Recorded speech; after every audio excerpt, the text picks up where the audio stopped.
तक आपने धनबाद के वसेपुर पर बनी काल्पनिक फिल्म गैंग्स ऑफ वसेपुर देखी होगी, लेकिन अगर सच्चाई पर फिल्म बनती तो उसका नाम होता गैंग्स ऑफ कोयला चोर ऑफ धनबाद। एक ऐसी पिक्चर जिसके स्क्रिप्ट में नायक खलनायक कोई बाहुबली नहीं बल्कि सूट बूट में बैठे बड़े प्रशासनिक अधिकारी और वर्दीधारी पुलिस अफसर होते।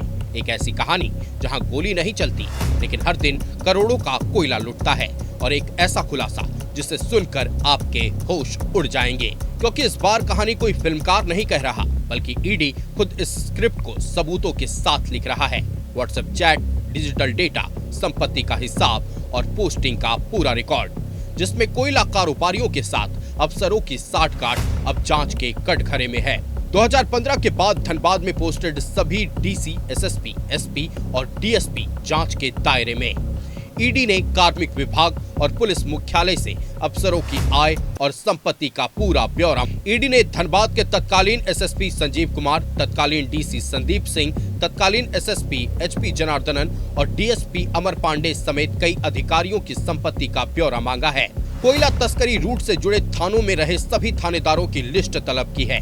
छापेमारी में मिले पुलिस प्रशासनिक अफसरों के साथ चैट और डिजिटल सबूत मिले। 4 अलग अलग ECIR दर्ज, कई बड़े कोयला कारोबारी आरोपी। धनबाद से रोजाना 700 से 800 ट्रक अवैध रूप से कोयले की चोरी, करीब 2.5 लाख करोड़ रुपए के कोयला घोटाले का अनुमान। अवैध कारोबार की सबसे बड़ी कीमत मजदूरों ने चुकाई, 500 से अधिक की जान जा चुकी है। झारखंड और पश्चिम बंगाल में फैले कोयला तस्करी सिंडिकेट में प्रशासनिक और पुलिस अधिकारियों की भूमिका को लेकर अब जांच औपचारिक रूप से शुरू हो चुकी है।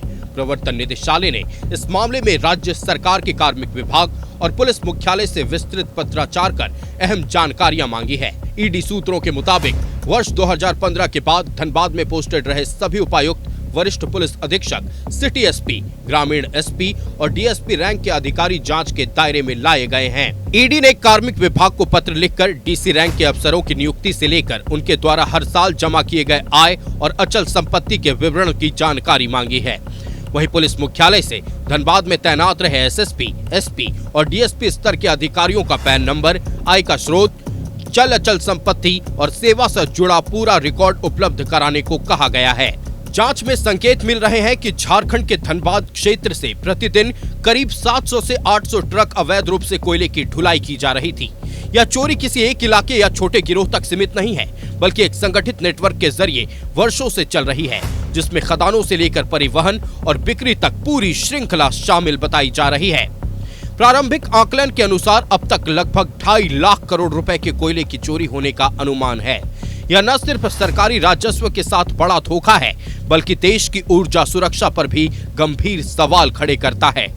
सबसे दुखद और भयावह पहलू यह है कि इस अवैध कारोबार की कीमत इंसानी जानों से चुकानी पड़ी है। अब तक 500 से अधिक मजदूरों की मौत की बात सामने आ चुकी है, जो अवैध खदानों, असुरक्षित सुरंगों और नियमों की अनदेखी का परिणाम माना जा रहा है। इसके साथ ही ईडी ने धनबाद एसपी कार्यालय से उन तमाम थाना प्रभारियों की पूरी सूची और विवरण मांगा है जो कोयला खनन क्षेत्रों और कोयला तस्करी के रूट से जुड़े थानों में पोस्टेड रहे हैं। जांच एजेंसी यह पता लगाने में जुटी है कि किन किन इलाकों से कोयला चोरी हुआ, किन रास्तों से उसकी ढुलाई हुई और किसके संरक्षण में यह पूरा खेल चलता रहा।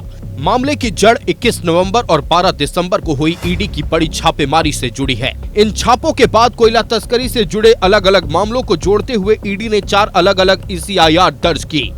जांच एजेंसी के अनुसार यह सिर्फ कारोबारी नेटवर्क नहीं था, बल्कि एक संगठित सिंडिकेट था जो प्रशासनिक और पुलिस संरक्षण के बिना चल ही नहीं सकता। छापेमारी के दौरान ईडी को कई अहम डिजिटल साक्ष्य हाथ लगे। मोबाइल फोन, लैपटॉप और अन्य इलेक्ट्रॉनिक डिवाइस से ऐसे चैट सामने आए हैं जिनमें कोयला कारोबारियों और पुलिस प्रशासनिक अफसरों के बीच नियमित संपर्क के संकेत मिले हैं।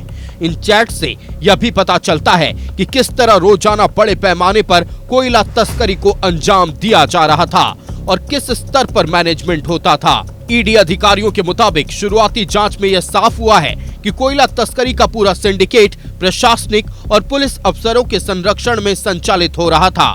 यही वजह है कि जांच का दायरा सिर्फ वर्तमान पदस्थापना तक सीमित नहीं रखा गया, बल्कि वर्ष 2015 से अब तक धनबाद में पोस्टेड रहे तमाम वरिष्ठ अफसरों को जांच के घेरे में लिया गया है। सूत्रों का कहना है कि आने वाले दिनों में इन चैट्स और डिजिटल सबूतों के आधार पर बड़े खुलासे हो सकते हैं।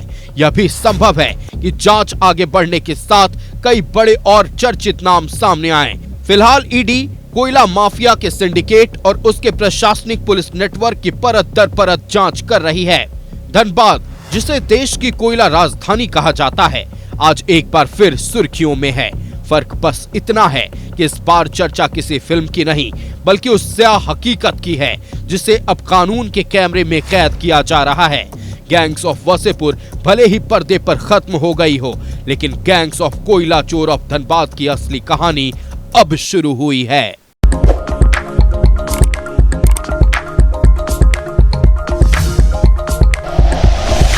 Like and share videos, subscribe करें हमारा चैनल और प्रेस करें बेल आइकॉन। न्यूज़ 11 भारत, सच है तो दिखेगा।